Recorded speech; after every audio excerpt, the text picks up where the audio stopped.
तो दरअसल किसी का भी कोई एक पसंदीदा कवि नहीं हो सकता, तो मेरे भी नहीं है, ऐसे ही कई सारे कवि पसंदीदा हैं, लेकिन निराला उनमें से एक हैं। तो मैं निराला की कविता नहीं, निराला के लिए लिखी नागार्जुन की कविता की कुछ पंक्तियाँ और उसके बाद कविता सुनाऊंगा। ये कविता का नाम है निराला के नाम। बाल झबरे दृष्टि पैनी फटी लुंगी नग्न तन, बाल झबरे दृष्टि पैनी फटी लुंगी नग्न तन, किंतु अंतर दीप्त था आकाश सा उन्मुक्त मन, उसे मरने दिया हमने, उसे मरने दिया हमने, रह गया घुटकर पवन, अब भले ही याद में करते रहें सौ सौ हवन, अब भले ही याद में करते रहें सौ सौ हवन। कविता मैं सुनाऊंगा गे की, कल की बाजरे की।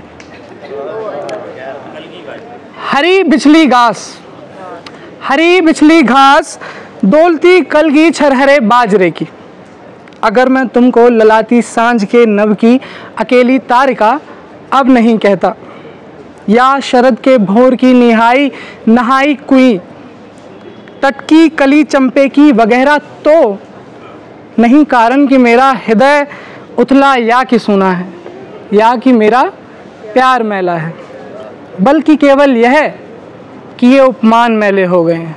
ये एक बहुत बड़ी स्टेटमेंट है हिंदी साहित्य के इतिहास में। बल्कि केवल यह है कि ये उपमान मैले हो गए हैं, देवता इन प्रतीकों के कर गए हैं कूच।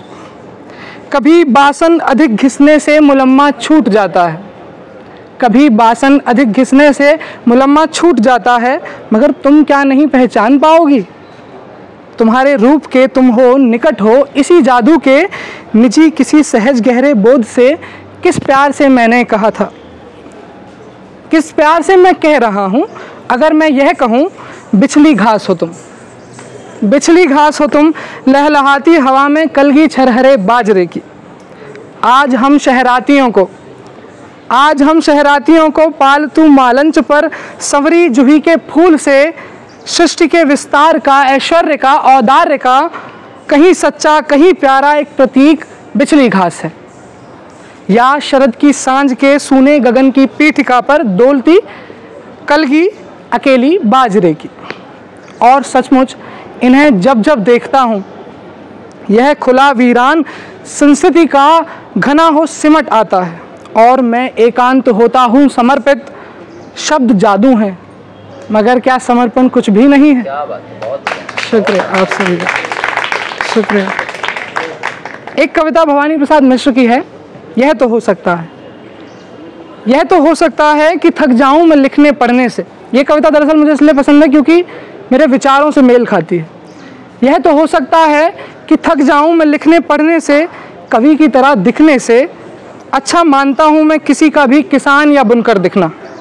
गीत लिखने से अच्छा मानता हूं मैं लिखना फसलें ज़मीन के टुकड़े पर,